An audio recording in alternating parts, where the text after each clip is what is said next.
J'ai bien Jésus, j'ai dit merci, comment ne pas te louer?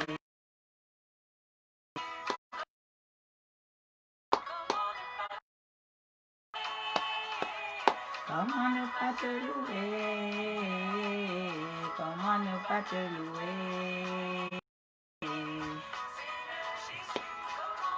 Comment? Seigneur Jésus, Jésus, comment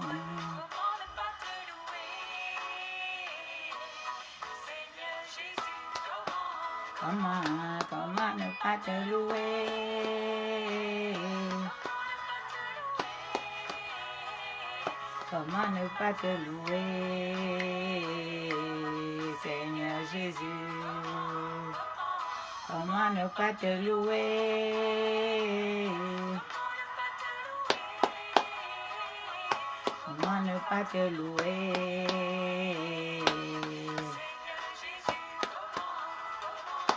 Bonjour Olivia. Partage, partage, partage. Copie le lien, tu mets dans la maison de la prière.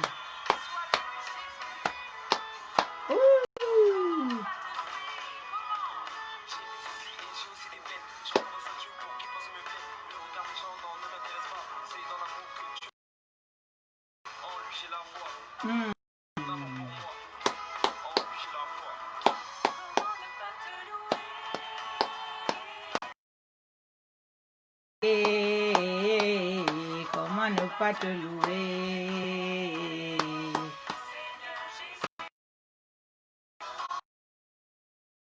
Louer, comment ne pas te louer? Ne pas te louer, ne pas te louer. Quand je regarde autour de moi, je vois mes frères. Je dis merci, Seigneur Jésus, comment ne pas louer, Seigneur Jésus. Quand je vous regarde, je te bénis, comment ne pas te louer, Jésus. Vous m'entendez, faites le pouce. Voilà.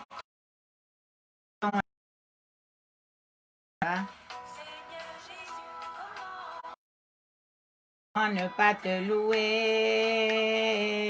Comment ne pas te louer? Seigneur Jésus. Dites-moi si tout va bien, voilà. Dites-moi, faites-moi un pouce pour me dire si tout va bien. Louer. Ah, voilà, merci Caro. Comme ça, je peux partager. Je prends 1 minute pour partager et après, on va y aller. Voilà, allez, hop.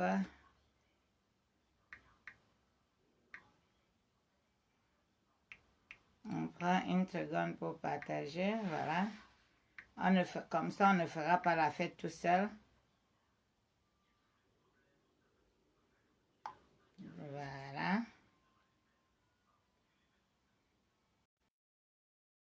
Merci, Seigneur Jésus.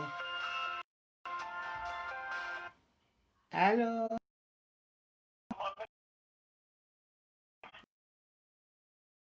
Je vais rappeler tout à l'heure. Je suis en ligne. D'accord, vers 15h, après 15h. Voilà. À tout à l'heure. D'accord. Je dis merci. Oui, mais faites-moi le pouce. Va bien ou pas. Je ne sais pas si vous m'entendez. Voilà. Est-ce que le son est bon?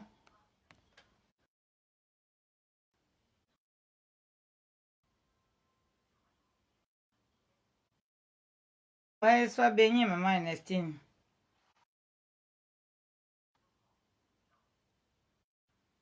Si c'est bon, je vais voir le pouce. Interaction il y a quelques minutes avant que que vous avez fait, voilà. Je dis merci, Seigneur Jésus, pour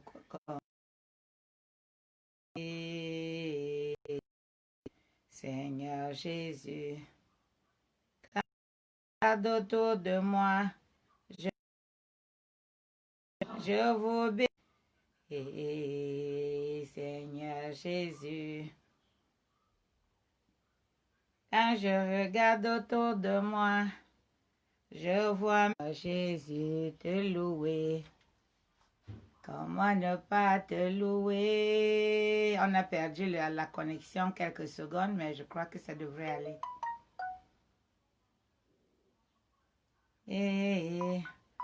Est-ce que c'est bon pour vous là-bas? Est-ce que c'est bon? Est-ce que le son est bon? Voilà.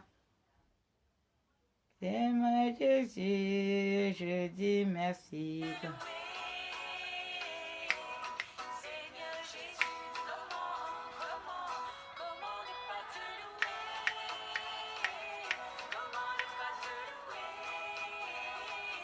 Comment ne pas te louer? L'Amazon Fanny. Waouh!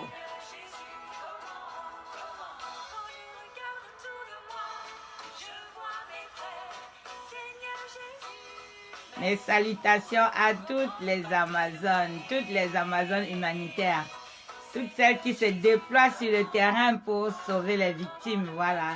Toutes celles qui se déploient pour apporter un peu de bonheur à ces personnes qui sont déplacées, à ces personnes qui n'ont plus de toit, à ces personnes qui n'ont pas la possibilité d'avoir des masques, d'avoir des gels pour se nettoyer les mains, de l'eau et tout. Et voilà, je dis vraiment big up à l'Amazon en chef Savannah, big up à toutes celles qui se déplacent sur le terrain, voilà, pour que la vie soit un peu plus facile pour toutes les personnes démunies.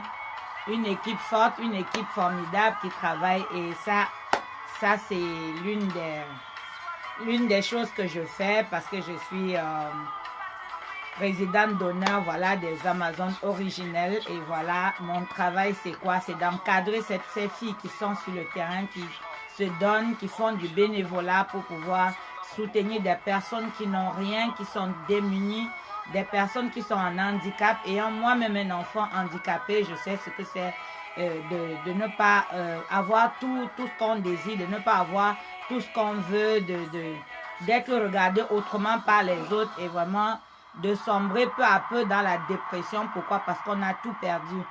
Alors, j'encourage ces enfants, ces filles avec leurs anges gardiens, voilà, qui se déploient dans le Nozo, qui se déploient à Douala, à Yaoundé, à Bafoussam, qui se déploient partout. Voilà, salut Fanny, voilà, Fanny Rhodes. Donc, voilà, une équipe qui a été mise en place au mois de janvier quand j'étais là. Et elles étaient déjà là, mais elles ont été structurées, coachées pour comprendre comment est-ce qu'elles peuvent être efficaces sur le terrain. Et je dis merci à Dieu par rapport au travail qu'elles font. Voilà, 10 femmes dans le Nozo qui sont enceintes, qui vont accoucher, qui n'ont rien. Il y a une d'entre elles qui a déjà accouché. Merci, parce qu'elle n'avait fait qu'une seule visite avant son accouchement, et Dieu a permis que tout cela se passe bien. Donc voilà déjà ça ce matin. Et donc, quand on sert Dieu, on ne sert pas Dieu seulement en allant à l'église. On sert Dieu aussi en faisant des œuvres, en faisant des choses. Parce que si tu me dis, voilà ma foi sans œuvre, je te dirais, voici ma foi avec les œuvres. Voilà. Parce que la foi, ce n'est pas seulement de s'asseoir et de croire. Parce que mon leitmotiv, ce que je crois, c'est que foi plus action égale victoire. Donc, si tu as une foi, si tu crois en quelque chose, quel que soit ce en quoi tu crois, et que tu te lèves pour faire cette chose, ta foi va te permettre d'aller au bout de ce que tu vas faire. Si c'est ton mariage que tu désires, c'est avec foi que tu regardes et tu attends le bon moment, la bonne personne, et parce que tu as cette foi de réussir dans ta vie, tu feras de grandes choses. Tu feras des exploits. Alléluia. Donc voilà, je continue parce que ce matin, je veux juste dire à l'Éternel comment je suis heureuse, c'est-à-dire que de pouvoir encore l'adorer aujourd'hui. Je ne sais pas ce qui est pour toi, Mais moi, chaque matin, c'est comme s'il avait renouvelé mon contrat. C'est comme s'il renouvelle chaque jour mon souffle de vie. Et je lui dis merci. Parce qu'aujourd'hui, à mon âge, j'aurais pu ne plus être là. Ce n'est pas les occasions qui ont manqué. Je ne suis pas plus méritante que quelqu'un d'autre. Mais c'est juste qu'il a voulu que je sois là. Et ma présence devant vous, c'est ma façon de lui dire merci. C'est ce que tu es. Ouh. Ah.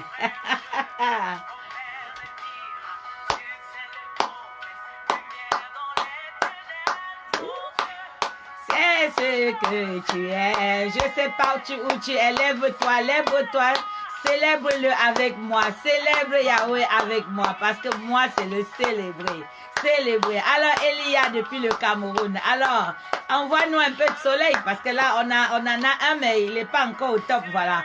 Donc, on a besoin du soleil du pays.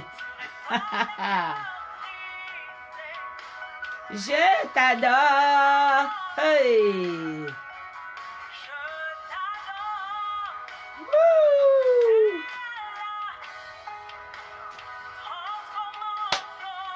Oh, je t'adore. Vous ne pouvez pas savoir ce que c'est qu'être dans la plénitude de Christ. Vous ne pouvez pas savoir comment quelqu'un peut dormir et n'avoir aucun souci. C'est-à-dire le seul souci que tu as, c'est de bien dormir et de te réveiller le lendemain. Pourquoi? Parce que tes soucis, tu les as confiés. Tu les as déposés au pied de l'autel. Tu as dit, je ne m'occupe pas de ça. Et là, il m'a dit, venez à moi, vous tous qui êtes fatigués et chargés, et je vous donnerai le repos. Alors, pourquoi est-ce que moi, je vais me porter les fardeaux? Pourquoi je vais mal dormir? Parce qu'il y a un problème. Oui, il y a celui qui résout les problèmes. Je dépose ça entre ses mains et je lui dis, papa, voilà ça, moi, c'est pas de mon ressort. J'ai essayé, je n'ai pas pu. C'est toi. Alléluia. Voilà. Est-ce que tu l'adores comme moi?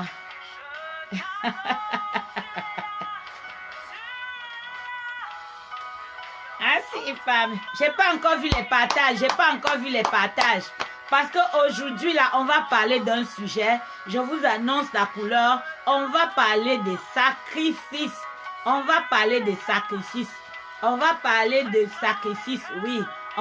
des sacrifices. Pourquoi tu sacrifies? Parce que moi, je parle au chrétien qui joue son rôle. Je parle au chrétien qui fait ce qu'il faut et ça ne marche pas. C'est ça, c'est ce que l'Esprit de Dieu m'a mis à cœur aujourd'hui. Moi, je sacrifie, je fais ma part et ça ne marche pas.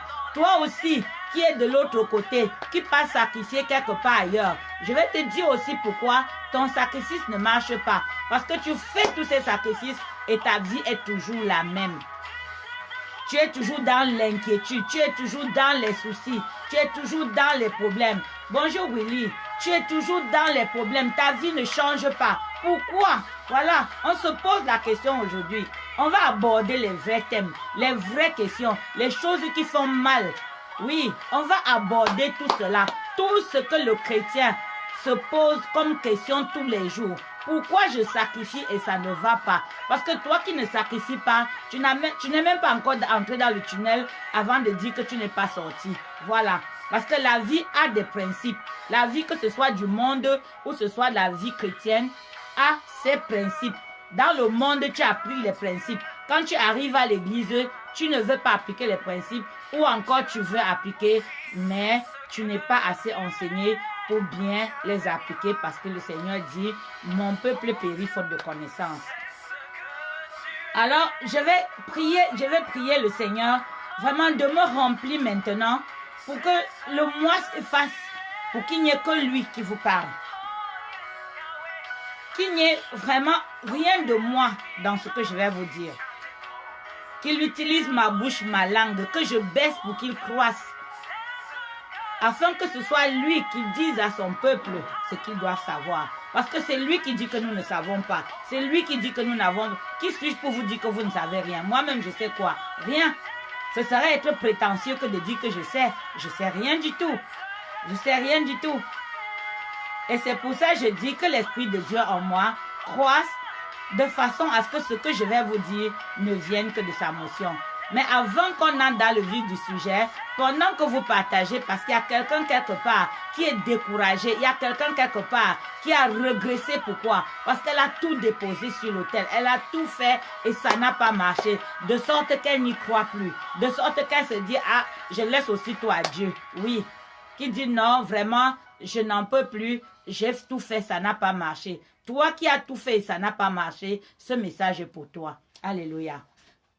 Ce message est pour toi. Fais partager ce message à un membre de ta famille, à une amie, à un groupe. Voilà. Parce que le Seigneur va se pouvoir. C'est lui qui est l'enseignant. C'est lui qui dit ce qu'on doit faire. C'est lui qui dit donc pourquoi quand on fait ça ne marche pas.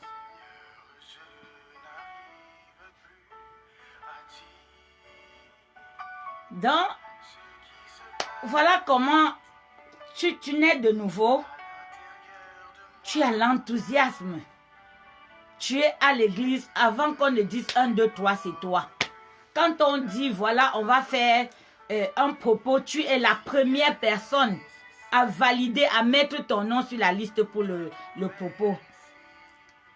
Il me souvient quand on faisait la campagne d'Israël, la campagne du Mont Carmel, la campagne de Sans Peur, la campagne, parce que quand tu pries, il y a beaucoup de choses dans ta vie que tu dois prendre en compte pour pouvoir cerner tout ce que, parce que nous ne sommes pas nés chrétiens, nous sommes nés dans l'animisme, nous sommes nés dans d'autres situations. Et comme Abraham, c'est comme si Dieu nous a dit, quitte toutes ces choses et viens et je vais te donner, je vais te bénir.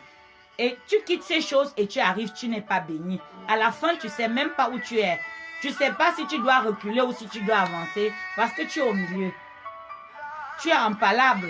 Pendant que les fondations te réclament, pendant que les autels te réclament, le Dieu même que tu as suivi, tu as l'impression qu'il n'est pas là. Parce que ta vie ne change pas. Ta vie ne change pas. Alléluia. Et tu pleures tous les jours. Tu attends ce foyer que tu veux et qui ne vient pas. Et là, j'ai en train de passer. Ou encore, tu es dans ce foyer qui ne marche pas et tu es fatigué. Tu as déjà supplié Dieu d'intervenir, de toucher ton partenaire, ta partenaire, pour que l'amour que vous avez vécu au début, que vous retrouviez la fraîcheur de votre vie. Vous vous aimez, mais vous n'arrivez pas à vivre ensemble. Vous avez des enfants, vous les éduquez du mieux que vous pouvez, mais les résultats ne sont pas là. Et quand tu regardes dans ta lignée, tu vois que ta maman a eu des problèmes dans son ménage. Toi aussi, tu as eu des problèmes dans ton ménage. Et si tu as une enfant qui est déjà mariée, tu vas te rendre compte que les mêmes problèmes qu'on a eu derrière se répercutent et tout. Quand tu fais quand tu observes ta famille, il y a forcément quelque chose qui est récurrent, qui revient à tous les coups, qui revient à tout moment. Oui, c'est ce que je vois, c'est ce que j'observe et c'est ce que je vois. La plupart des personnes, quand tu vois une fille, son couple ne marche pas, dès que tu lui poses la question sur ses parents, tu te rends compte que soit il était de la polygamie, soit les parents se sont séparés, soit les parents vivent ensemble, mais c'est comme s'ils n'étaient pas ensemble. Et du coup, il y a un socle, il y a quelque chose qui est bâti pour continuer. Parce que nous ne récoltons que ce que nous sémons. Donc, les alliances, les pactes qui ont été faits dans les familles pour vendre les mariages, tant bien même que tu es marié, tu te retrouves plus seul encore qu'une personne qui est mariée. Amen, alléluia.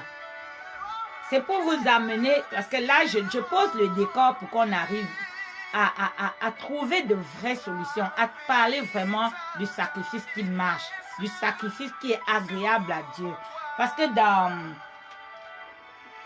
2 Chroniques au chapitre 29, si je prends par exemple le verset 8, on va lire.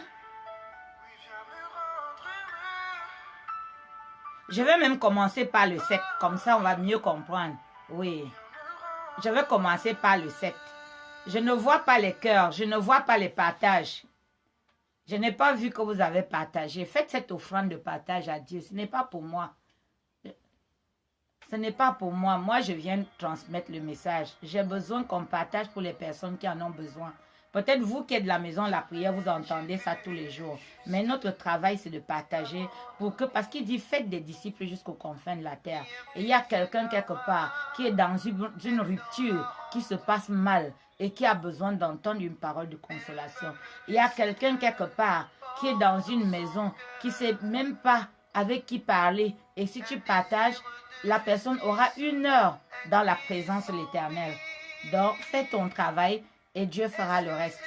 Amen, alléluia. Oui.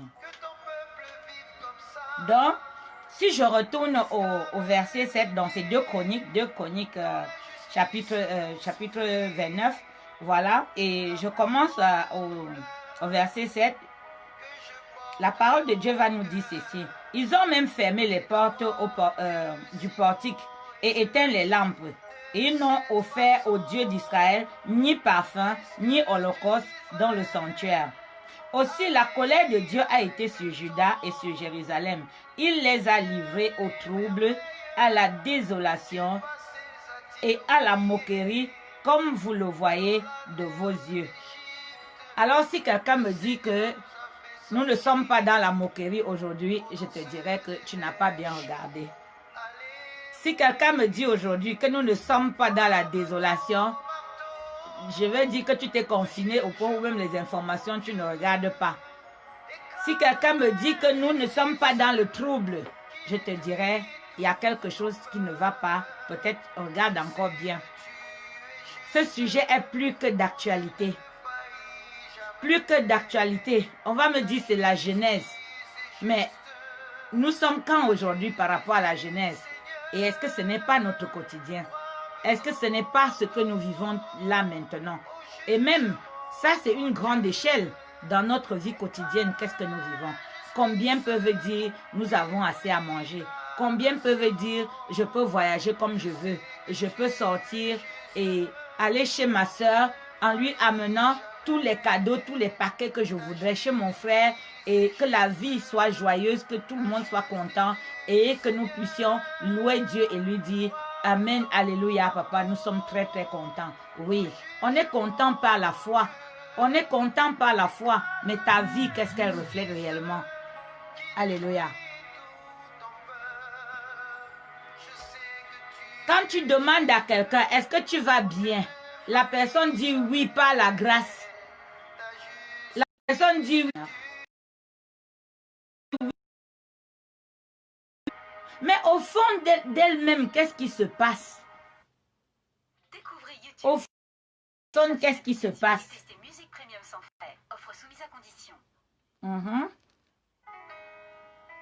C'est bon, je crois la publicité est passée. Donc, au fond de cette personne, qu'est-ce qui se passe? Toi, à qui me regarde, analyse ta situation. Si je te pose la question maintenant, comment tu vas? Si tu te mets maintenant à me réciter ce que... On n'en aura pas fini demain. Pas parce que tu exagères, mais parce que c'est ta vie. Parce que c'est la réalité. En fait, combien de personnes sont satisfaites de leur vie? Combien de personnes sont satisfaites? Si tu es satisfait de ta vie, mets-moi un pouce là, tu dis Amen, alléluia. Maman, je suis satisfaite de ma vie et je vais bénir le Dieu qui te bénit. Alléluia. Je vais bénir le Dieu qui te bénit. Et si ça ne va pas, commence à dire à l'Éternel maintenant que voilà, je présente ma situation, tu la connais. Tu n'as pas besoin d'étaler ce que tu as comme problème là. Nous sommes sur la toile. Mais lui, celui-là, à qui tu parles, il entend. Murmure, dis-lui. Parle, ouvre ta bouche, tu lui parles. Tu n'as pas besoin d'écrire. Mais pendant que tu lui parles, il est en train de t'écouter. Il est en train de t'entendre. Amen, alléluia. Il est en train de t'entendre. Il y a une personne qui est en train de regarder avec nous, qui se pose même encore vraiment la question de savoir est-ce que c'est Dieu beau tout faire. Sa vie n'avance pas. Sa vie est au poids mort. C'est comme si on a tiré un gros frein à main, plus les freins à pied, tout. Donc, pendant qu'il va avancer, il se bute. Le mur de Jéricho est devant toi. Alléluia. Salut Mireille. Salut peuple de Dieu. Je t'adore, papa. Je t'adore parce que tu prends le temps d'écouter ton peuple. et de venir leur parler. Tu prends le temps. Aussi nombreux que nous sommes à ton image. Même les vrais jumeaux n'ont pas le même caractère, même s'ils se ressemblent. Parce que tu nous as fait à ton image. Et nous t'adorons. Nous te rendons grâce. Parce que ce n'est pas parce que nous sommes forts que nous sommes là. C'est pas ta grâce et la grâce est imméritée. Parce que si nous regardons ce que nous te faisons chaque jour, volontairement ou non, nous-mêmes nous aurons honte de te demander ce qu'on te demande. La manière dont moi-même je fonctionne. Je commence par moi. Je prêche ma vie. Je prêche ce que j'ai fait. Je partais à l'église et quand je sors, je vais aussi dans les voies parallèles. Pourquoi? Parce que ça ne va pas. Et quand les gens m'accusaient, oui, mais tu vas. Je dis, mais le matin est sorti pour aller quelqu'un de résoudre un problème que tu n'as pas. Oui. Et plusieurs personnes se lèvent pour aller chercher des solutions. Des palliatifs. Des palliatifs parce que j'appelle là des... Au lieu qu'on te coupe le pied pour te guérir définitivement, tu n'es pas guéri et tu finis par être gangréné. Alors, s'il y a quelqu'un qui est dans une situation quelconque, commence à te dire qu'avant qu'on ne finisse, oui, avant qu'on ne finisse ce live, le Tout-Puissant, le Roi de gloire, le Seigneur des Seigneurs, celui-là qui a envoyé, et que tant que tu n'appliques pas ces principes, tu seras comme un enfant qui est né, qui a pataugé, qui a fait, et puis qui est parti sans savoir même qu'il était là. Mon peuple périt faute de connaissance. Le Covid est en train de tuer les gens.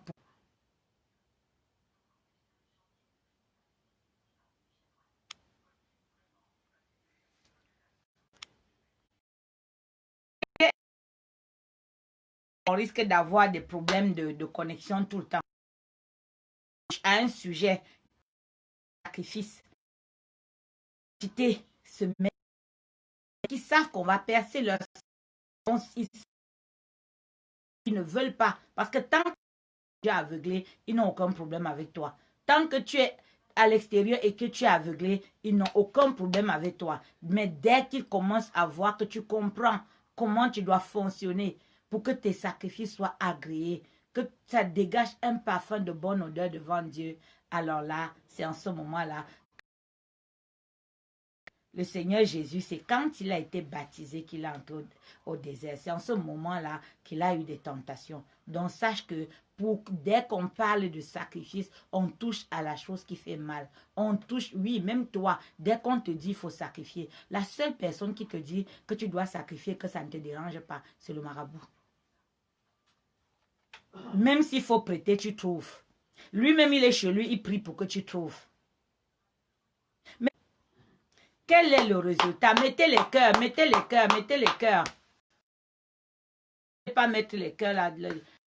Mettez les cœurs, je veux les cœurs. Bonjour Edwige. Mettez les cœurs. On va toucher à la chose là qui fait mal. Que quand on te dit, ah, ça, ce problème nécessite un sacrifice. Tout ce qui a été vendu doit être acheté. Tant que tu ne rachètes pas, tu n'es pas dans le vrai. Ne nous mentons pas, ne nous voilons pas la face. Et je vais commencer par dire aux chrétiens qui prend son sacrifice, qui part mettre sur un autel, qui part mettre à l'église et qui se dit que j'ai sacrifié. À qui as-tu sacrifié? À Dieu ou bien au pasteur ou bien au prêtre? Quelle est ta relation avec Dieu? Tu es parti donner à qui? Tu as pris une enveloppe pour aller poser quelque part et tu viens rentrer dire que tu as sacrifié. Tu as sacrifié à qui? D'où la question, pourquoi mon sacrifice ne marche pas? Pourquoi mon sacrifice ne marche pas? J'ai tout donné. On m'a dit, on fait comme ça, j'ai fait. On m'a dit, mais pourquoi ça n'a pas marché? Quelle est donc ta relation avec Dieu? Pourquoi le sacrifice d'Abraham, qu'il est parti pour donner son fils, et Dieu lui-même, le regardant faire, lui a dit, hey, arrête-toi. Est-ce que pendant que tu pas déposé ton sacrifice, le Seigneur des Seigneurs, le Roi des Rois, à qui tu prétends faire ce sacrifice, est-ce qu'il est en connexion avec toi? Est-ce qu'il est en train de voir ce que tu fais? Quand je dis parfois aux personnes, écrivez à Dieu, portez plainte. Ils me disent, mais je vais envoyer où? Je dis, avant que tu ne prennes ton stylo pour écrire, il est en train de lire ce que tu écris. Comment tu vas croire en Dieu et ne pas croire qu'il est surnaturel, qu'il est là avec toi? Si tu ne crois pas qu'il est là avec toi, ce n'est même pas la peine. Ne te peine pas. Dieu n'est pas dans l'église. L'autel de Dieu, quand on parle de l'église, c'est les 4 murs. C'est ton corps. C'est le temple, c'est toi. Le temple, c'est toi. Maintenant, la relation que tu bâtis avec lui fait donc désormais que si tu dois lui donner quelque chose, il y a la méthode, il y a la manière. On dit la façon de donner vaut mieux que ce que l'on donne. La façon de l'on donne. Et si tu te mets maintenant à dire, ok, j'ai changé de bord, j'ai décidé de choisir la voie de Jésus-Christ et tu lis dans la Bible, on te dit, voilà, tu dois payer ta dîme, fais tes sacrifices, tu vas évangéliser, tu vas, et tu te mets à faire. Si tu fais tout ça, comme si on était en train de t'apprendre juste je ne sais pas, à faire de la maçonnerie. C'est-à-dire tu fais sans avoir une vraie relation avec Dieu. Tu as tout faux. Tu as tout faux. Ce n'est même pas la peine. Arrête une fois. Arrête une fois parce que ça ne va pas marcher. Ça ne va pas marcher. C'est lui qui réclame qu'on ne lui a pas donné. Et maintenant, parce qu'on ne lui a pas donné, il se retire, il t'observe et il y a le trouble, la désolation, la destruction dans ta vie. Maintenant, pendant qu'il y a cette destruction, on te dit non, c'est parce que tu ne fais pas ci et ça. Tu te lèves maintenant. Comment est-ce que tu fais cette chose? Vraiment, qu'une personne d'entre vous, qu'une personne d'entre nous se regarde et se demande comment est-ce que quand je fais mon sacrifice, quel est même d'abord, est-ce que je sais même d'abord ce que c'est qu'un sacrifice?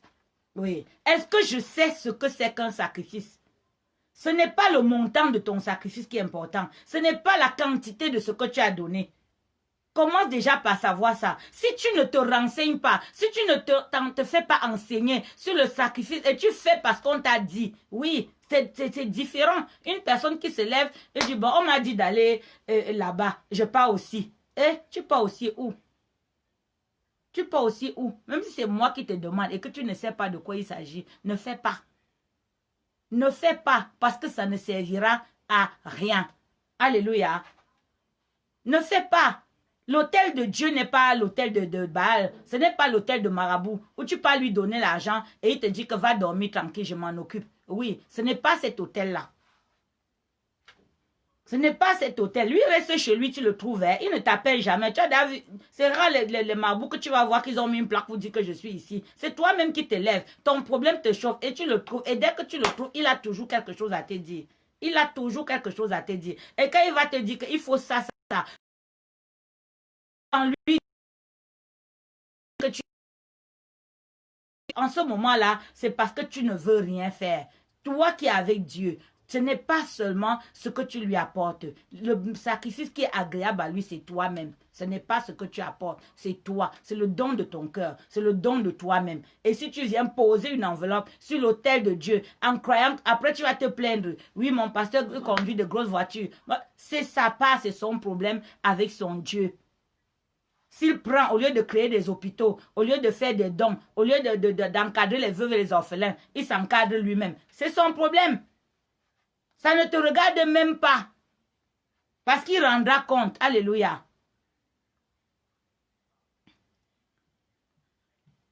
Oui, Edwige. Est-ce qu'il y a... Vous m'entendez? Est-ce que tout va bien? Est-ce que le son est bon? Parce que je vois Edwige qui pose une question.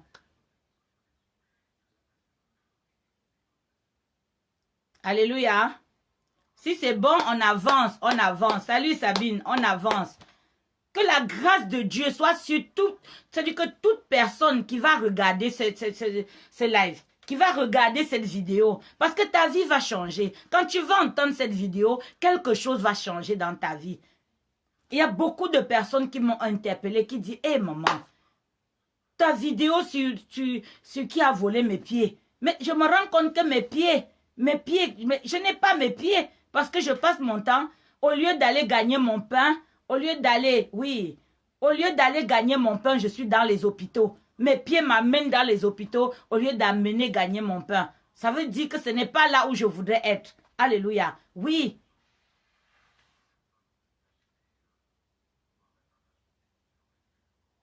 Et le Seigneur me dit, les sacrifices, des sacrifices. Les gens viennent me jeter des choses comme s'ils allaient jeter des choses quelque part.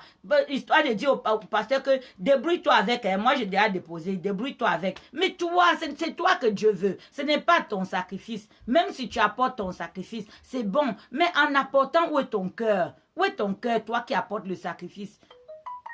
Combien de fois les gens déposent leurs offrandes sans parler sur les offrandes? Tu donnes à qui?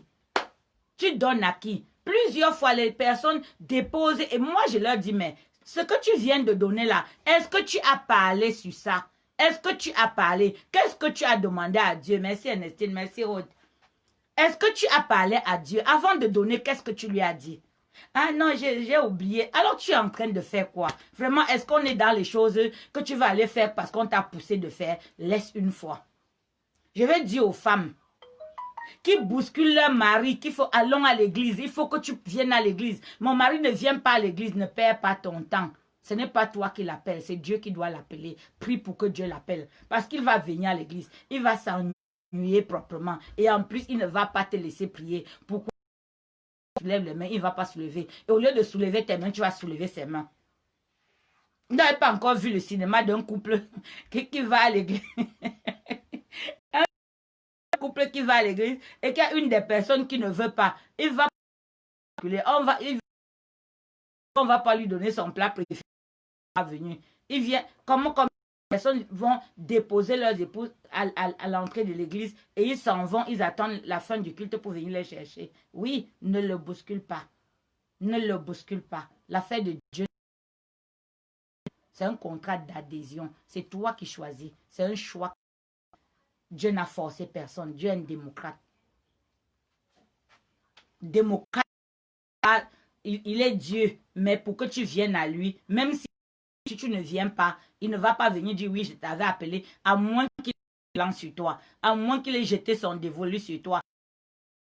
Jonas, il a dit à Jonas, Jonas a dit que non, moi, tes histoires là, je ne suis pas là-dedans. Il lui a dit que bon, ok, n'est-ce pas, c'est toi qui te commandes. Jonas a fui jusqu'à aller entrer dans le bateau. La vie des personnes était menacée à cause de Jonas. Pourquoi? Parce que Jonas a refusé de faire don de lui. Il a refusé les mains de Dieu. Alors, et que tu es en train de te dire que non, combien de personnes à qui Dieu m'a donné de voir qu'ils ont un appel sur eux?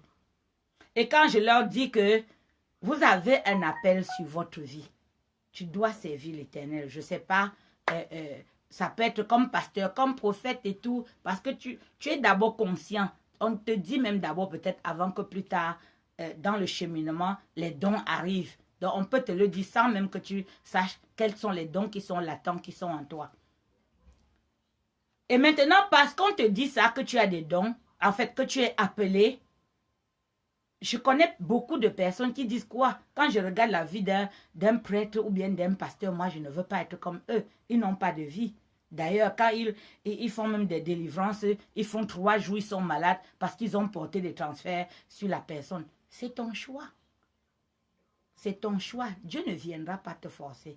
Mais pendant que tu es en train de refuser, qu'est-ce qui se passe dans ta famille? Toutes les personnes que tu devais guérir, pour que Dieu aussi te bénisse. Puisqu'il a dit à Abraham, je rendrai ton nom grand. À toute personne qu'il a envoyée, Dieu a toujours fait des promesses. Dieu a toujours fait des promesses.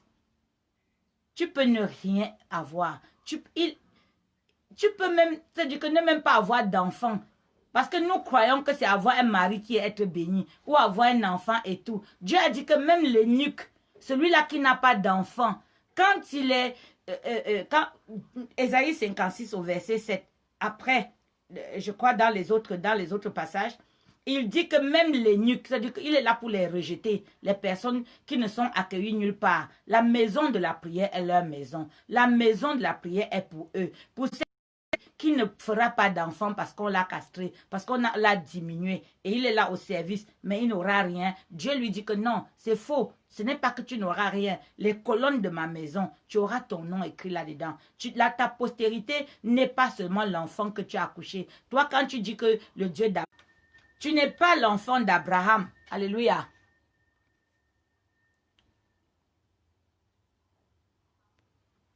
Tu n'es pas l'enfant d'Abraham, mais tu es un fils spirituel parce que tu es pas né ni du sang ni de la chair, mais tu es né de l'esprit.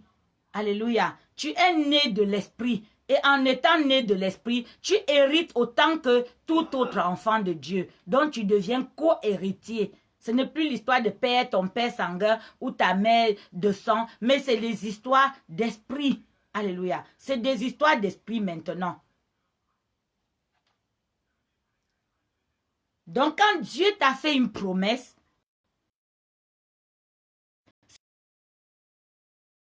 le trop, quand il veut David, quand il appelle David, c'est-à-dire qu'il voit, David est tout petit, David a mis 14 ans entre le moment où il a été consacré pour devenir roi. Et il a dû se battre contre Saül. Il était poursuivi comme Saül. Il a même fait un gant. Toi, tu viens d'entrer dans l'église. Tu viens de commencer même à marcher. C'est-à-dire, tu viens de commencer à ramper. Et tu es déjà fatigué parce qu'on ne t'a pas donné. Est-ce que tu as regardé le cheminement des autres? Est-ce que tu as regardé le cheminement des autres?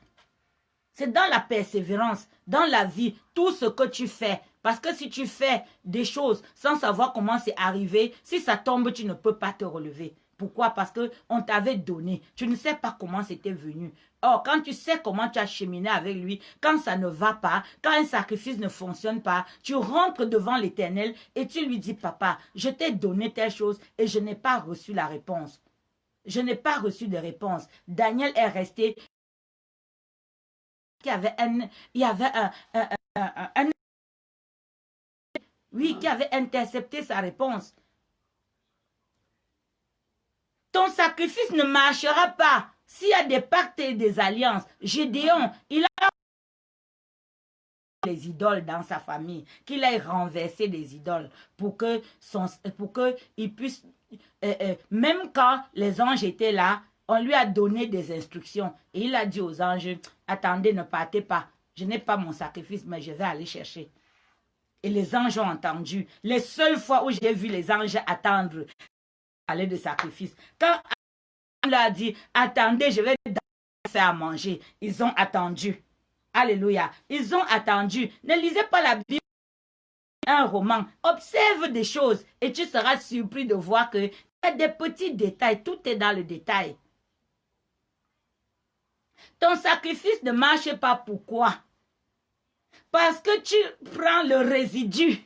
Ça dit que le résidu, ce que tu ne donnerais peut-être même pas à ton chien. Ça dit, tu as mangé, tu es rassasié. Et le reste, tu dis, je vais donner ceci à Dieu. Il dit les prémices. Ça dit que le premier, le matin là, la prémisse de l'offrande de toi, c'est d'abord tes genoux à terre. Alléluia. À ton réveil, fais une offrande de prière, d'adoration à Dieu. Le sacrifice que tu vas déposer, c'est cette adoration, c'est cette manière de lui dire, Seigneur, voici mon cœur, je le remets entre tes mains, je remets ma journée à toi, je remets mes... Seul est celui qui peut faire de moi ce que tu veux, parce que moi, de moi-même, je ne peux rien. Alléluia. De moi-même, je ne peux rien. Le don de soi. Le don de soi. Si toi, par exemple, je reviens encore sur le thème de mariage. Si toi, la femme, et que tu prends ton journal, je suis là, est-ce qu'il sera content? Non. Il ne sera pas content parce que ce n'est pas un don de toi. Tu ne t'es pas donné. Tu lui as donné ce qu'il demande, mais tu ne t'es pas donné. Tu ne t'es pas donné. As-tu conscience de cela?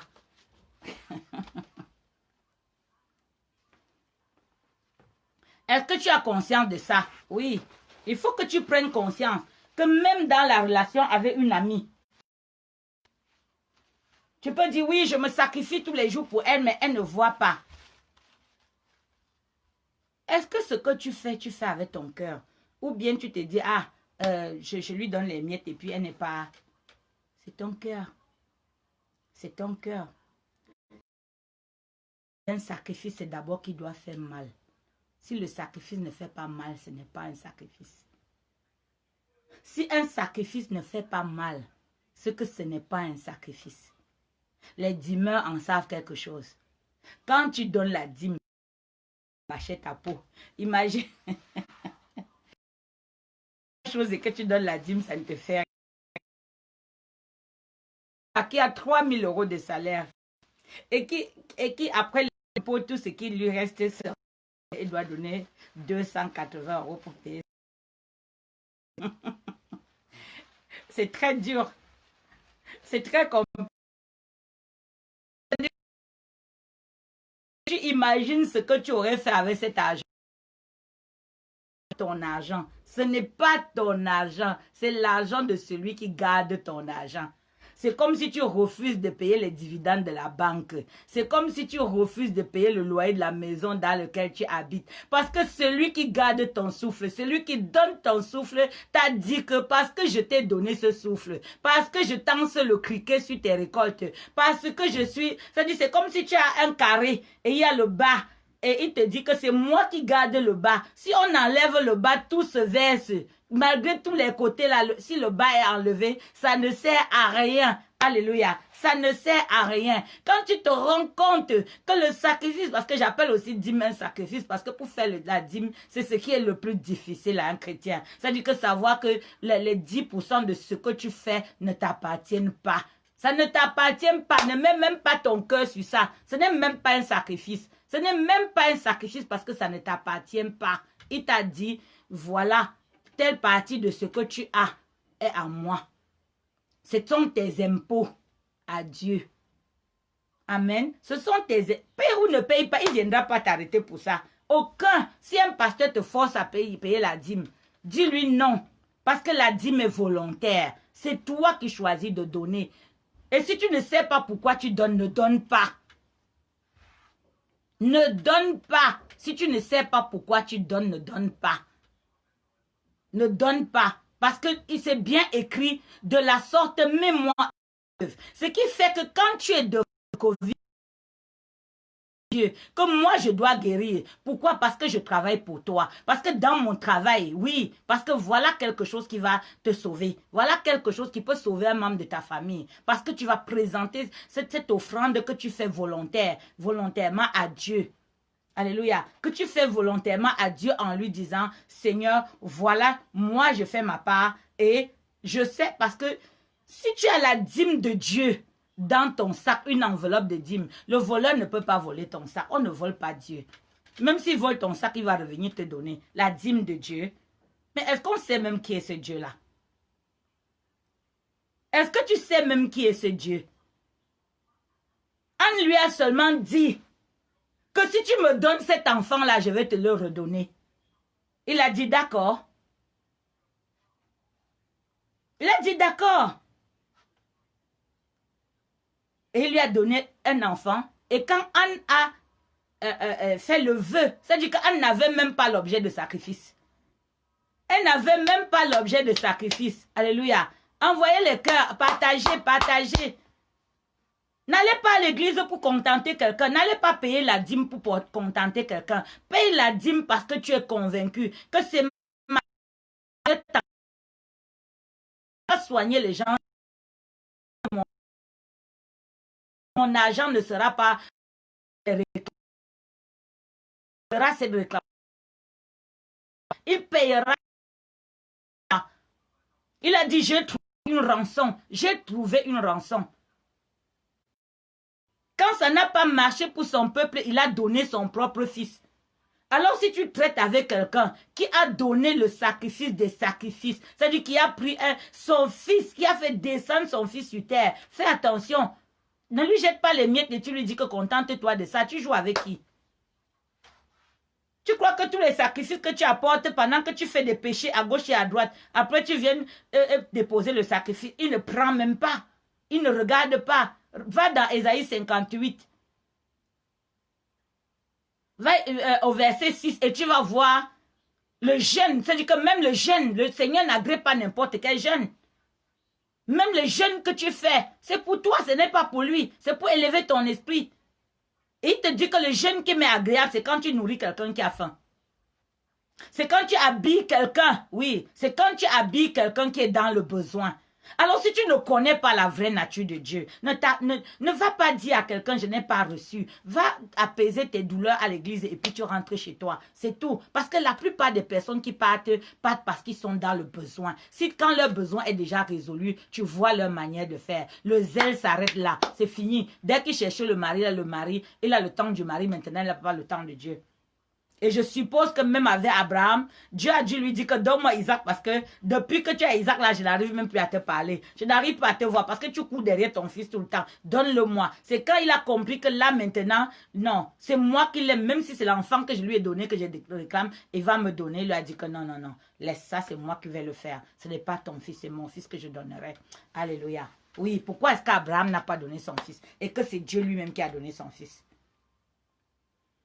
Et que c'est Dieu lui-même qui a donné son fils. Donc tu dois comprendre que si tu veux, oui, marcher avec Dieu, il faut connaître ses principes. Il faut connaître ses principes. Si tu ne connais pas ses principes, ne viens pas murmurer parce que ça ne sert à rien. Dans Malachie, il dit, vous me volez. Et le peuple lui demande, que, ben, on te vole comment? Il dit que oui, vous me volez. Mes offrandes, vous volez. Mes dîmes, vous volez. Il dit quoi? Il dit apportez à la maison du trésor toutes les dîmes et les offrandes, de la sorte qu'il ne manque pas la nourriture dans la maison de l'Éternel. Parce que dans la maison de l'Éternel, c'est la nourriture de la veuve qui est là-bas. C'est la nourriture de cet orphelin qui manque de médicaments. C'est la nourriture des personnes qui n'ont personne pour s'occuper d'eux. Oui. La vocation des hôpitaux chrétiens n'était pas pour que les gens viennent payer, c'était pour que les personnes qui ont payé pour qu'ils puissent venir se soigner. Mais je n'ai pas vu dans une école confessionnelle un enfant d'une veuve, un enfant qui n'a rien et qui vient et on l'inscrit quand même et qu'on lui donne, oui. C'est l'État plutôt qui se charge parce que je crois qu'on les appelle les pupilles de l'État. C'est-à-dire que les enfants, c'est l'État qui les prend en charge parce qu'ils n'ont personne et tout. Je ne parle même pas des orphelinats parce que je crois qu'il y a une dotation et des budgets et puis des personnes qui aident l'orphelinat. Mais cet enfant qui n'a vraiment rien, cet enfant qui est handicapé, cet enfant qui a besoin d'espoir, cette femme, oui, qui n'a plus d'époux pour la soutenir. Parce que Dieu dit qu'il est le Dieu des veuves et des orphelins. Il n'a pas dit qu'il est le Dieu, oui.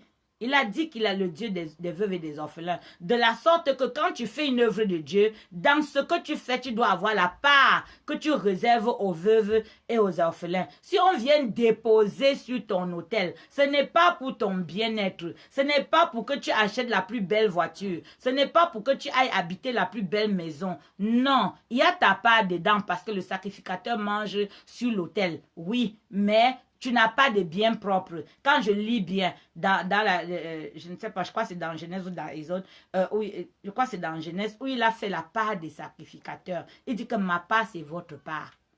Ma part, ce qui me revient, c'est pour vous. Mais il a dit que tu ne vas pas aller te constituer des biens. Tu ne dois pas aller te constituer des biens, non. Parce qu'il sait comment il va te récompenser. Amen. Il sait comment il va te récompenser. Il dit comment tu vas t'habiller. Il dit comment tu vas te présenter devant lui. Il dit comment tu seras. Parce que toute personne qui est appelée, il y a une causerie entre Dieu et toi. Sauf si tu n'as pas fait attention. Oui, parce qu'il y a aussi des vierges folles. C'est-à-dire que des personnes qui ont consacré toute leur vie à attendre le fiancé et au moment où le fiancé arrive, elles ont été négligentes et elles ont oublié une certaine chose. De sorte qu'il faut encore courir pour aller chercher la lampe.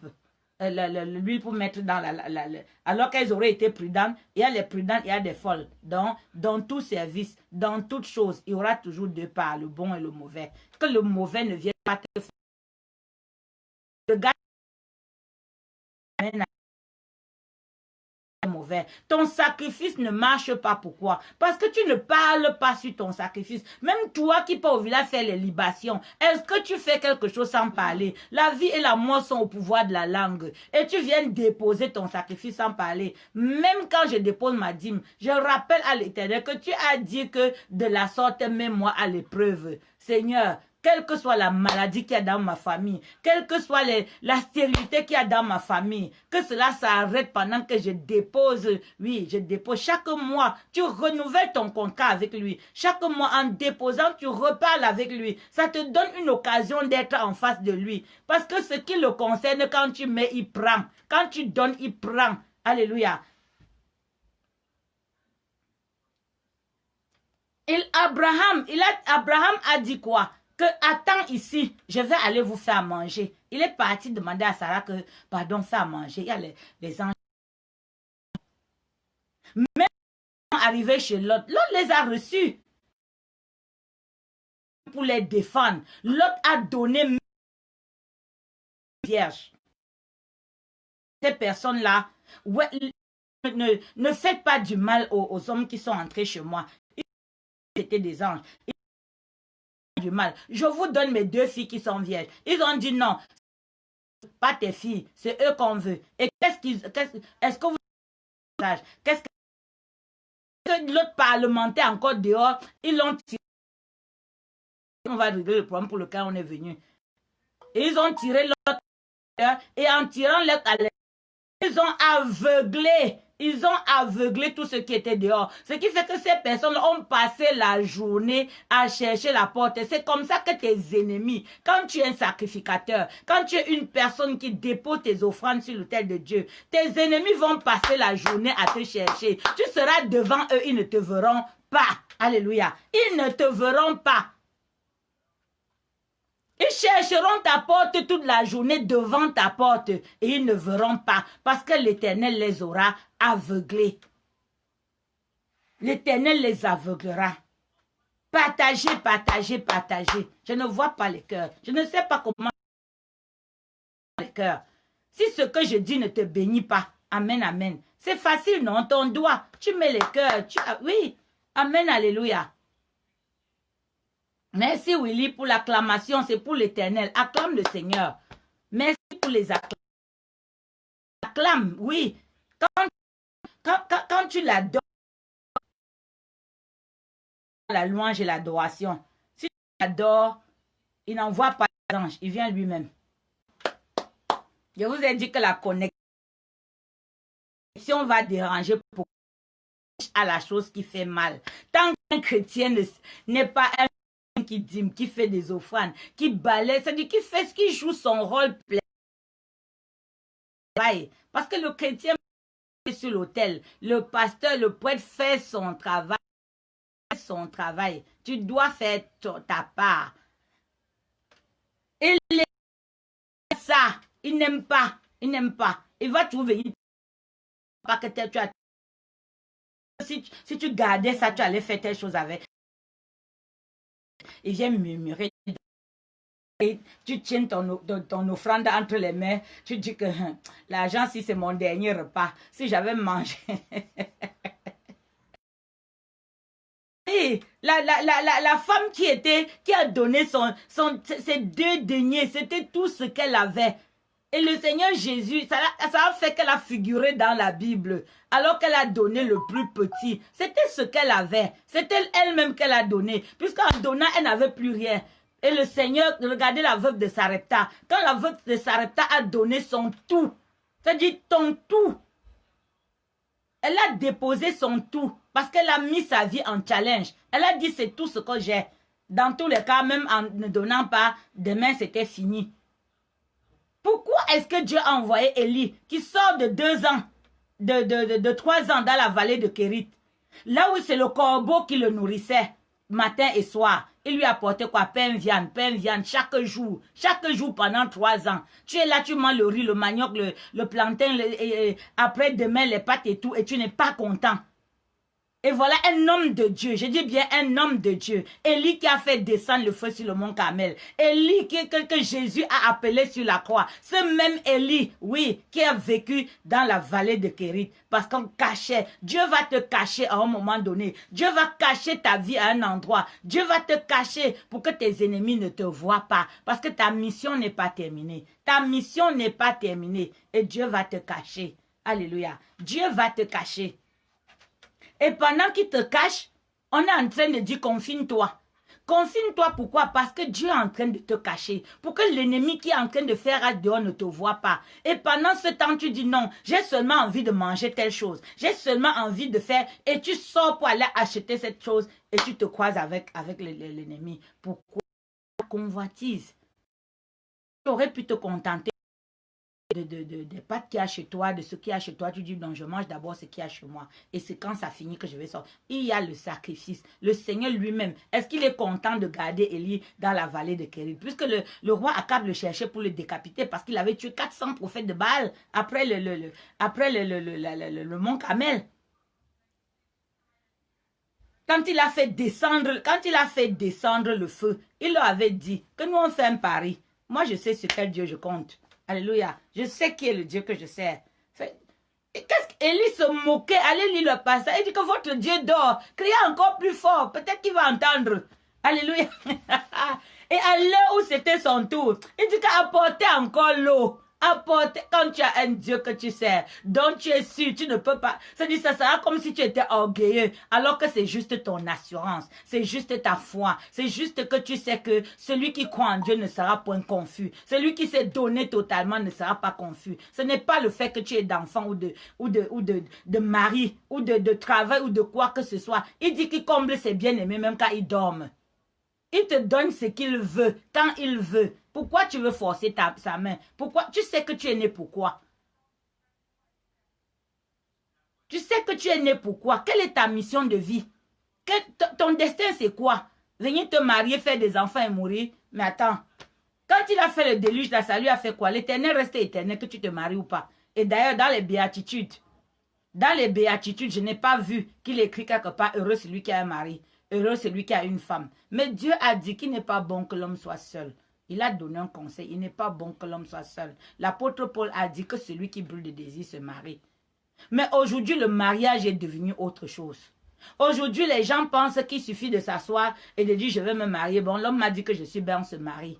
Le mariage aussi, c'est un sacrifice de soi, c'est un don de soi. C'est bon, ce n'est pas bon, puisqu'on dit pour le meilleur et pour le pire. Mais quand c'est le meilleur, c'est bon, mais quand c'est le pire, chacun prend sa tangente, chacun regarde. D'abord, avant d'entrer dans le mariage, on a déjà préparé si ça ne marche pas, je fais comme ça. Dès qu'un mari, dès qu'une femme entre dans le mariage, ayant déjà dans sa tête que si ça ne marche pas, je vais faire ça, ça ne marchera pas, parce qu'il ne se sacrifiera pas pour que ça marche.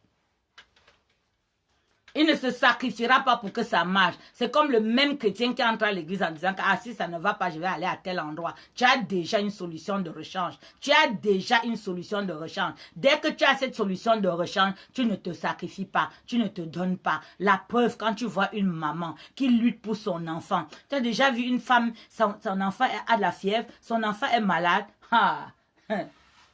C'est là où tu vois le dépassement de soi. C'est là où tu vois comment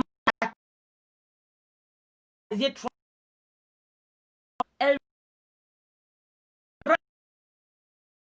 va marcher pieds nus avec l'enfant. Pourquoi? Parce qu'elle sait que elle est tout pour l'enfant.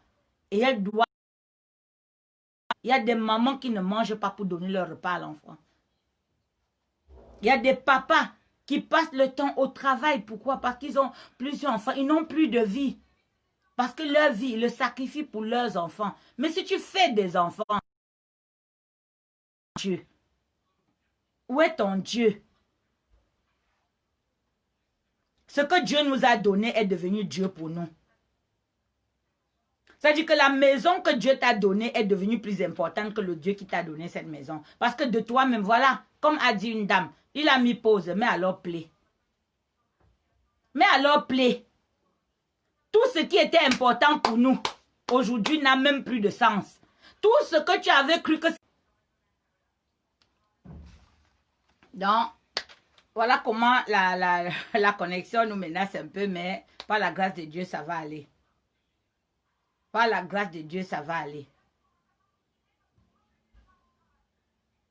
Si tu crois que tu possèdes les choses, voilà, depuis que le Covid est en train de tuer, qui a déjà entendu que c'est vraiment le Covid que la personne a et qu'en allant toucher cette personne, je vais porter la maladie? Qui a déjà accepté d'aller le faire? Personne. On a vu notre limite. On a vu que même l'enfant que tu as, quand il est malade, tu acceptes de le mettre dans une autre chambre. Tu te protèges avant d'aller vers l'enfant. Tu te protèges avant d'aller vers les gens. Oui, parce que c'est notre limite.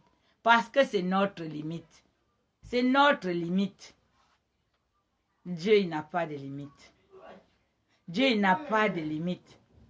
Donc, quand tu fais un sacrifice pour lui, ne le fais pas avec orgueil. Ne le fais pas comme si tu fais pour faire plaisir à ton pasteur ou quoi que ce soit. Ne le fais pas et tu rentres murmurer. J'ai entendu une femme un jour qui dit que oui, mon pasteur m'a dit de donner tant et je vais accoucher. Lui, il a l'enfant entre ses mains. Pourquoi il ne te donne pas directement? S'il vend l'enfant, pourquoi il ne te donne pas? Pourquoi il ne te donne pas? Pourquoi il t'envoie encore à l'espérer? Si le gynécologue je ne sais pas où ton mari qui doit mettre l'enfant dans ton ventre, pourquoi te demander de... Oui, mais il peut te dire, voilà les principes que tu peux appliquer aussi, comme Anne par exemple, sacrifie quelque chose pour attirer l'attention de Dieu. C'est des principes qui t'énoncent. Mais si tu n'as pas le cœur à ça, ne fais pas pour que demain tu viennes dire qu'il m'avait demandé ceci, je lui ai donné et Dieu n'a pas fait. Ce n'est pas un commerce avec Dieu. Parce que toi, ton passé, tout ce que ta famille a fait, s'il y a eu une vente dans ta famille et qu'on a vendu vos ventres, la plupart des sorciers n'attendent plus pour tuer. Ils n'attendent plus pour tuer. Ils font leurs alliances avant et ils vendent ton mariage. Ils vendent ton enfantement. Tu accouches même. Dans l'enfant, il n'y a rien. C'est-à-dire qu'on a vidé le cerveau de l'enfant. On a tout enlevé sur l'enfant. Oui, combien de personnes vont accoucher des enfants qui n'auront pas de pieds? Ils ont des pieds physiques, mais ils n'ont pas de pieds. Oui. Combien vont accoucher des enfants? L'enfant à l'école. L'enfant ne comprend rien à l'école. Mais l'enfant, avant que l'enfant ne naisse, on avait déjà pris son cerveau. Combien dans la délivrance, on voit une personne qui a détourné le destin. C'est-à-dire qui appelle une personne son gagne-pain. C'est-à-dire qu'il appelle une personne dont il a volé le destin, le gagne-pain. Vraiment, quand tu te rapproches de cette chose-là, il y a des moments où tu as envie de jeter tout ça par terre et de dire, mais je suis dans quoi là? Parce qu'un de tes parents, oui, est entré dans une loge et on lui a dit, on a besoin de 5 âmes pour prendre leur destinée et de te donner. Et en ce moment-là, tu grimpes, tu crois que c'est toi, non. Et ces personnes-là dont sont vides, elles vivent, mais leurs vies ont été volées pour donner. Et vous voyez souvent, dans les familles, une seule personne, elle réussit, tout le reste n'arrive à rien. Fait n'importe comment, ça ne marche pas. Parce qu'on a pris l'intelligence de toutes les autres personnes. Tout ce qui devait venir à des personnes, on a mis sur une seule personne. On a mis sur une seule personne. Est-ce que Dieu, quand il bénissait Abraham et quand il était avec Lot, est-ce qu'il n'a pas donné à Lot aussi? Il a donné à Lot. Quand la bénédiction de Dieu tombe, ça ne fait exception de personne. Si c'est lui qui bénit, c'est tout le monde à gauche et à droite. Parce qu'on va dire que c'est une famille bénie. On ne va pas dire que c'est une personne bénie. Parce que quand tu portes la bénédiction, tu deviens toi-même bénédiction. Il n'a pas dit à Abraham, il a dit tu seras une source de bénédiction. Toi moi qui vous parle, je vous bénis des paroles que Dieu passe à travers moi pour vous donner parce qu'il fait de moi une source de bénédiction. Alléluia. Il fait de moi une source de bénédiction. Si tu n'es qu'une bénédiction sans être une source de bénédiction, c'est que ta bénédiction n'est pas complète. On parle de prospérité, on ne parle pas de richesse. Être riche n'est pas être prospère. C'est-à-dire que tu dois avoir l'ensemble des choses. La prospérité, c'est un ensemble de choses. Ta famille va bien, tout le monde réussit, tout le monde est bien autour de toi. Ce n'est pas le fait que tu as la plus belle voiture du village ou bien la plus belle maison du village. Non, parce que tu es obligé de l'aider si tu fais la charité. Ça veut dire que tu vas t'appauvrir pour lui donner. Oui, si tu respectes les règles. Alléluia. Donc nous sommes dans, si ton sacrifice ne marche pas, tu as plusieurs leviers que tu dois regarder. Comment est-ce que je fais mon sacrifice? D'abord, un, comment est ma relation avec Dieu? De deux, comment est-ce que je présente mes sacrifices? Et de trois, est-ce que c'est ce qui est conforme à ce que Dieu lui-même demande? Parce que tu ne peux pas aller sacrifier à quelqu'un sans lui demander son avis. Oui, tu ne lis pas la Bible, tu ne fais rien de ce qu'il te demande et tu dis que tu viens sacrifier. Tu viens sacrifier quoi? N'apporte pas, ne donne pas. Même si c'est... Ne donne pas, ne donne pas. Ne donne pas du tout. Ne donne pas. Ce n'est pas l'écran sur lequel tu viens verser, tu as versé, tu verses, tu pars, que tu ne sais même pas à qui tu donnes, et puis tu viens verser des choses, tu te tournes, tu pars, et l'esprit de mort te suit. Dès que l'huile est sec, c'est ton sang maintenant qu'on demande, et les accidents, et les stérilités, et tout ça, oui. Parce que c'est toi maintenant qu'on réclame. Quand tu pars donner le coq, là, le sang du coq se sèche. Le sang de Jésus, depuis 2000 ans, là, ça ne se sèche pas. C'est un sang spécial, c'est un sang divin. C'est un sang que quand tu as fait tout ce que Dieu te demande et que tu prends ce sang-là pour mettre sur les linteaux de ta maison, tu vas dormir avec inquiétude. Pourquoi? Tu vas avoir peur. Pourquoi? Parce que tu sais avec qui tu marches. Alléluia. Ton sacrifice de toi, c'est le service que tu fais pour Dieu. C'est ta détermination. Et tu crois que pendant que tu vas servir Dieu, ce sera facile? Tu crois que le démon va te... Dès que tu es avec Dieu, tu épouses aussi son combat. Tu épouses son combat. Tu épouses son combat. Le malin de ça, il dit que résiste au malin. Résiste à Satan et il te laissera tranquille. Donc c'est toi qui dois résister. Ce n'est pas son temps de mourir. Résiste seulement. Porte ton casque du salut, ta ceinture. Donc tu as à faire et Dieu fait sa part. De la sorte que il dit, mets-moi à l'épreuve. J'ai dit que peut-être tu ne sais même pas à qui tu parles. Je vais vraiment te mettre à l'épreuve là. Je vais te mettre à l'épreuve. Je vais te mettre à l'épreuve. Je ne peux pas prétendre faire bien tout ce qu'il fait, mais je fais des efforts. Je fais des efforts. De sorte que quand j'ai quelque chose, je dis, Seigneur, vraiment, je me suis battu, j'ai fait ma part. Que ta grâce et ta faveur, oui, que ta grâce, je ne peux pas dire que je ne pêche pas. Parce que quand tu pars déposer ton sacrifice, alors que tu viens de commettre, je ne sais pas quel péché, peut-être tu as mal parlé à quelqu'un, peut-être tu as mal regardé à personne, peut-être, il y a tellement de choses. Là, le péché est enfermé dans la chair. Et tant que nous serons chers, c'est notre esprit, c'est notre âme que Dieu... Donc, il faut plus être en esprit qu'en chair. Parce que chaque fois, la chair va chercher à te ramener vers la terre, vers où? Vers le bas. Tu vas aimer les choses. Tu vas bien. C'est amer. Non, moi, je ne veux pas de ça. Alors, pourquoi est-ce que c'est... Pourquoi est-ce que c'est les choses amères qui font du bien au corps et les choses sucrées ne lui font pas du bien? Pourtant, tu as quand même besoin de sucre, mais pas beaucoup. Mais les choses amères, là, quand tu prends, ça nettoie ton sang. Donc, tu dois savoir que entre l'âme entre ta chair et ton esprit, il y a ton âme qui souffre.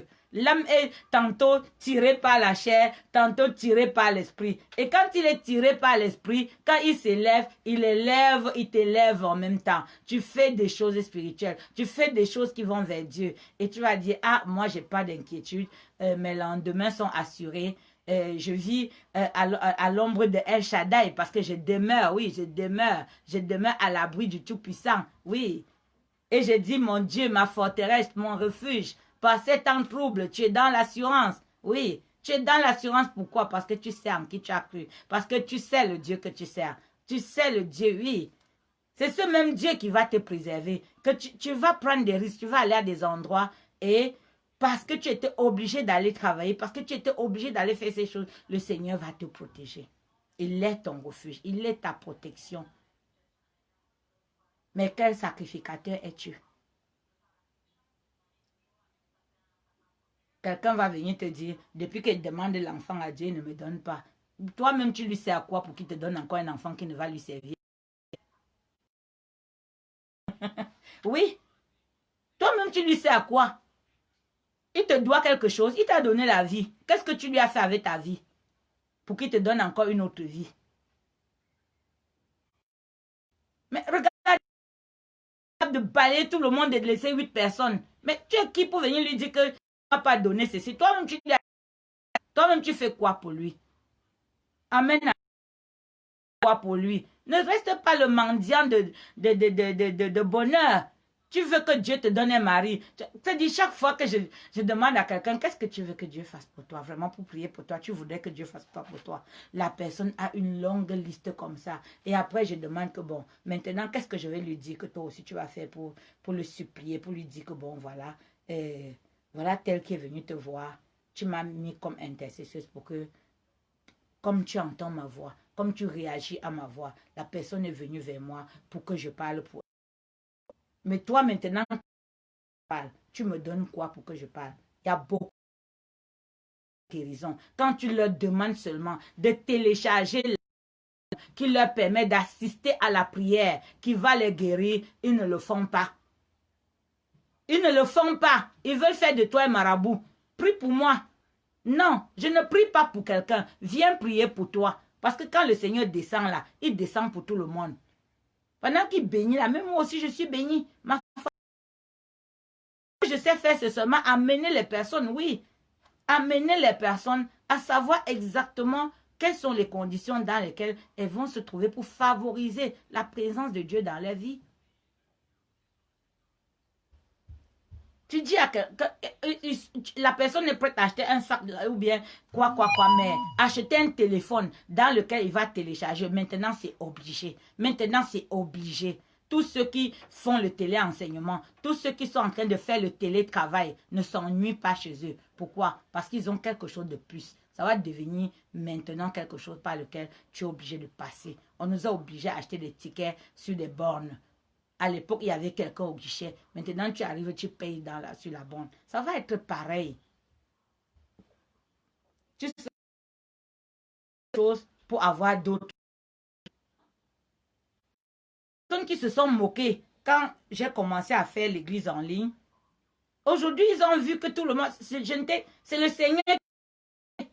Ce n'était pas, oui, c'était plus facile pour moi d'avoir des personnes ayant des malades dans tous les pays. C'était plus facile pour moi d'avoir qu'on fasse des téléconférences de délivrance. Ce n'est pas parce que j'étais touché de ma main. Combien de personnes pendant les prières, quand je lève ma main, je dis toi aussi, lève ta main dans ma main. La guérison, la délivrance se transfère en toi. C'est une impactation. Ça n'a pas besoin d'un toucher physique. Et là, maintenant qu'il y a le Covid, s'il fallait guérir quelqu'un, tu vas toucher la personne? Oui, tu vas toucher la personne. La même méthode où je lève ma main, toi qui as besoin de guérison, pendant que je lève pendant que je lève ma main, là où tu es, oui, il dit, vous imposerez les mains aux malades et ils guériront. Maintenant, pendant que je suis là et que voici mes mains, tu as mal quelque part, lève tes mains et touche mes mains. Et pendant que tu touches sur mes mains, tu vas mal. La main sur toi. Tu as mal à la tête, fais cet exercice-là maintenant. Au nom de Jésus. S'il a déposé la guérison dans ma main, et avec foi, maintenant, à l'endroit qui te fait rire.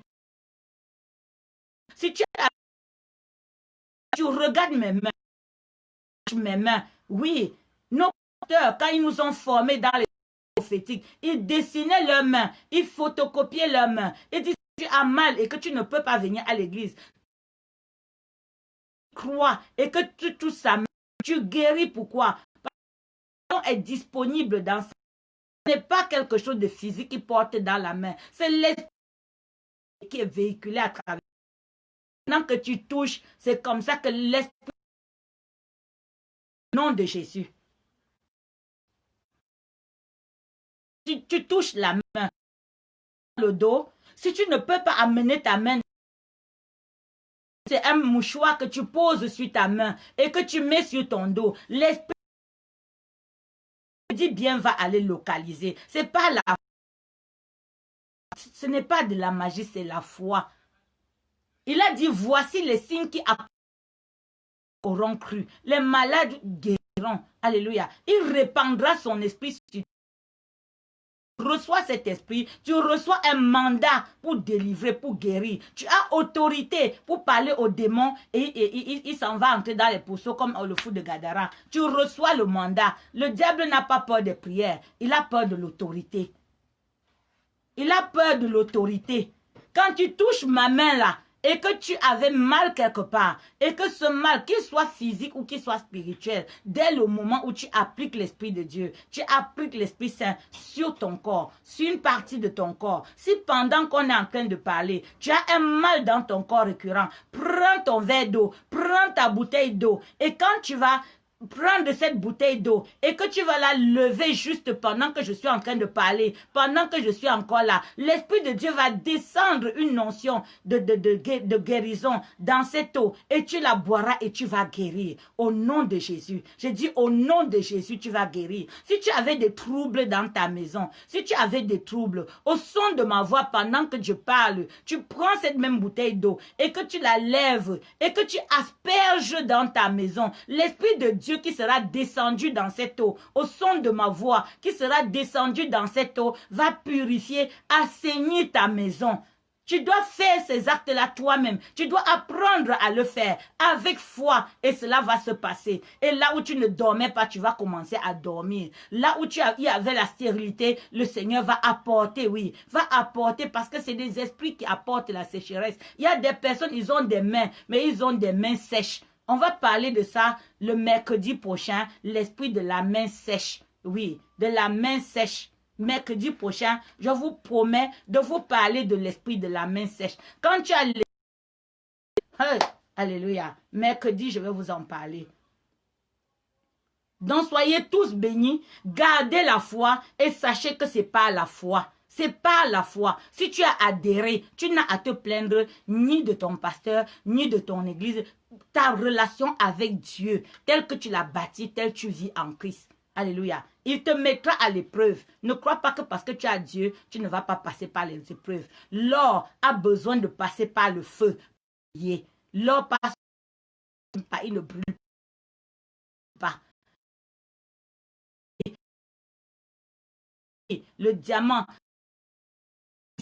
c'est le caillou qui s'est cristallisé, qui a tellement brûlé, qui s'est cristallisé. Donc quand tu brûles, tu es tellement brûlé, tu passes par des épreuves pour que plus aucune épreuve ne vienne t'ébranler. Il dit, tu es inébranlable, ne crains rien, tu es bâti sur le rocher. Ça veut dire passer des épreuves. Un agent secret. Le fou ne lui font plus peur parce qu'il a déjà tout suivi. Vu qu'on a agent secret, non. On le travaille, c'est-à-dire que c'est inhumain. C'est-à-dire on le rend aux choses auxquelles il aura à faire face, de sorte qu'il s'en sortira de toi. Alors si tu es d'accord, tu lui dis, façonne-moi, transforme-moi, agis en moi, remplis-moi et fais de moi ce que tu veux. Et là, tu seras la lumière de ta famille. Tu seras celui sur qui on comptera pour régler les problèmes. Tu seras la personne qui sera encore debout en train de parler quand tout le monde sera découragé. Pourquoi? Parce que la force de Christ te donnera toujours de braver là où tout le monde a déjà abandonné. Au nom de Jésus, tu donneras toujours une deuxième chance à quelqu'un. Tu donneras toujours une opportunité parce que tu crois que Dieu peut ces personnes. Tu crois que Dieu peut les appeler comme il t'a appelé. Tu crois qu'ils pourront comprendre aussi comme tu as compris. Au nom de Jésus, soyons tous bénis dans le saint nom du Seigneur Jésus-Christ. On a rendez-vous à 17 h pour prier et manifester cette foi en nous. Amen, amen, amen. Vous pouvez envoyer, venir dans la maison de la prière, laisser un message ou dans ma boîte Facebook. Donc, comme je disais, vous venez dans mon Facebook, Gisèle Costa, oui, Gisèle Costa, vous laissez un message en commentaire dans le Messenger sur votre situation, sur ce qui vous embête et je me ferai le plaisir de vous répondre. Je me ferai le plaisir de vous répondre. Je me ferai le plaisir vraiment de consulter notre Père et ce que j'aurai reçu, je vous dirai. Je ne sais pas quelle est ta situation, mais le Seigneur lui sait et il a des réponses pour nous. Au nom du Seigneur Jésus-Christ. Amen. Soyez tous bénis dans le saint nom du Seigneur Jésus-Christ. Que toute personne qui était dans une affliction quelconque trouve la consolation dans ma voix. Si tu étais dans un trouble quelconque, trouve la consolation dans ce live. Oui, que l'Éternel Dieu Tout-Puissant a de Jésus affermi. Soyez des personnes que Dieu